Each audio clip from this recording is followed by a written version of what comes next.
Welcome to মুর্শিদাস kitchen.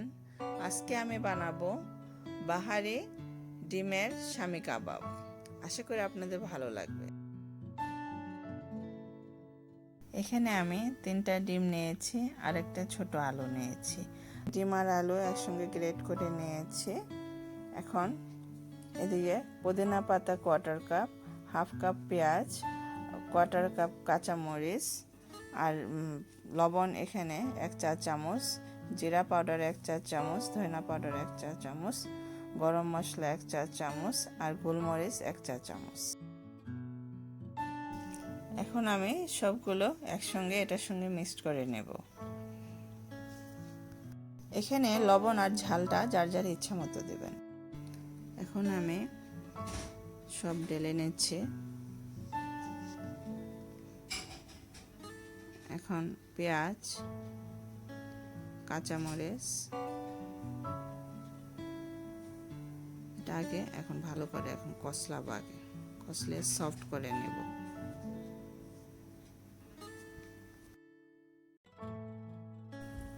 পুদিনা পাতা মশলা সব একসঙ্গে ঢেলে নিলাম।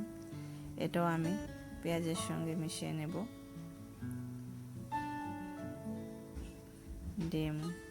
ডিমের সঙ্গেও মিশাচ্ছি।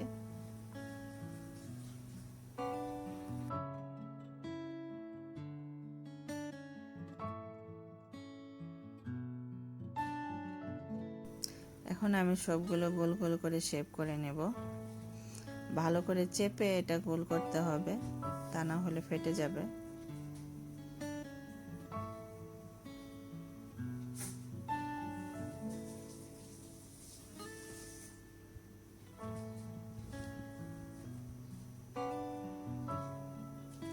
এখন মাঝখানে আমি হোল করে দিলাম।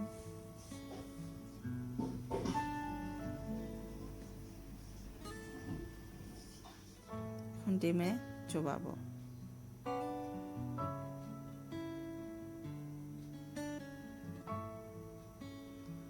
ডিম থেকে উঠিয়ে আমি এখন ব্রেড পাউডারে দিয়ে দিলাম। আরেক হাত দিয়ে এখন ব্রেড পাউডারগুলো দিতে হবে, তা না হলে হাতে লেগে যাবে। ভালো করে এমন করে লাগিয়ে আমি একটা ডিশে রাখলাম। এমন করে ইচ্ছা করলে আপনি ডিপ ফ্রিজেও রেখে দিতে পারবেন।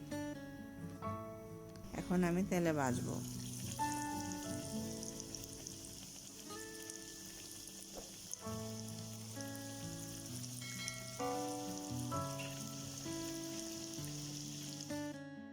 এখন আমি ভালো করে উল্টে পাল্টে ভেজে নিচ্ছি। ব্রাউন কালার হয়ে গেছে। এখন আমি এক এক করে উঠিয়ে নেব।